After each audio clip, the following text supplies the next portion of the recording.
नमस्कार, माझं नाव वल्लरी. माझ्या चॅनलमध्ये तुमचं स्वागत आहे. या व्हिडिओमध्ये आपण इंग्लिश बोलताना काही छोट्या-छोट्या चुका करतो त्याच्याबद्दल बोलत आहोत. चला तर मग सुरुवात करूया. कोणी आपल्याला विचारलं, "डू यू अग्री?" तर बरेच जण उत्तर देतात, "I am agree." I am agree नसतं, आय अग्री असतं किंवा आय डोंट अग्री असतं. तर बरेच जण केसांना हेअर्स म्हणतात. हेअर्स नसतं, हेअर असतं.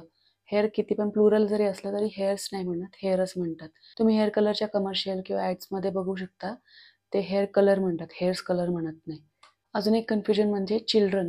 काही लोकांना वाटतं चिल्ड्रन हा सिंग्युलर फॉर्म आहे आणि त्याचा प्लुरल फॉर्म चिल्ड्रन्स होतो. तर नाही, सिंग्युलर फॉर्म ह्याचा चाइल्ड आहे आणि चिल्ड्रन हा प्लुरल फॉर्म आहे. आता एक्झाम द्यायची असेल तर आपण मराठीमधलं ट्रान्सलेट करून म्हणतो, I am going to give an exam. पण एक्झाम देत नाही, आपण एक्झाम घेतो. इंग्लिशमध्ये म्हणतात की I am going to take an exam. म्हणजे आपण I am going to take an एक्झामचा अर्थ असा होतो की मी ह्या पर्टिक्युलर परीक्षेला बसणार आहे. आणि गिव्ह एन एक्झाम म्हणजे टीचर आपल्याला जे किंवा फॅकल्टी मेंबर जे असतात ते आपल्याला जी एक्झाम देतात ते दे गिव्ह एन एक्झाम. काही काही जण आपल्या भावंडांना, बहिणींना रेफर करताना असं म्हणतात की आय एम हॅव्हिंग 2 सिस्टर्स किंवा I am having 1 sister. I am having नसतं, आय हॅव 1 सिस्टर किंवा आय हॅव 2 सिस्टर्स असं असतं. सिमिलरली जेव्हा आपण आपल्या चुलत भाऊ, चुलत बहीण यांच्याबद्दल बोलताना बरेच जण म्हणतात, that is my cousin sister, that is my cousin brother.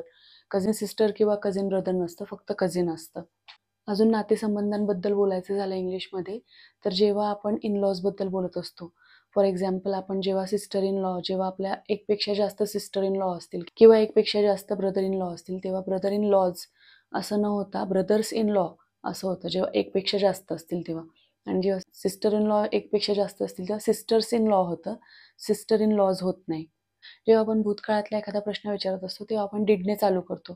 तेव्हा काही काही लोकं बरेचदा काय करतात, डिड नंतर वर्बला परत भूतकाळ लावून टाकतात. फॉर एक्झाम्पल, डिड ही टूक इट असं होतं ते.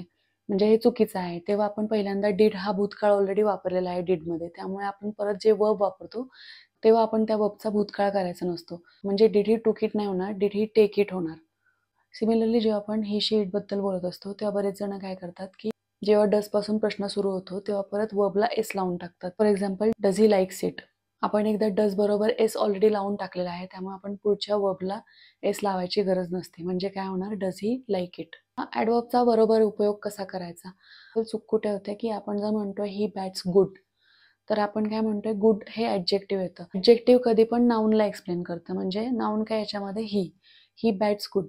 गुड आपल्याला इथे काय सांगायचं, तो बॅटिंग चांगलं करतो. हे जेव्हा आपल्याला सांगायचं आहे तेव्हा गुड नाही येणार इथे, ही बॅट्स वेल येणार. त्याची क्वालिटी बॅटिंगची सांगायची आहे, की तो बॅटिंग कशी करतो, तेव्हा आपण ॲडव्हर्ब वापरणार आहे.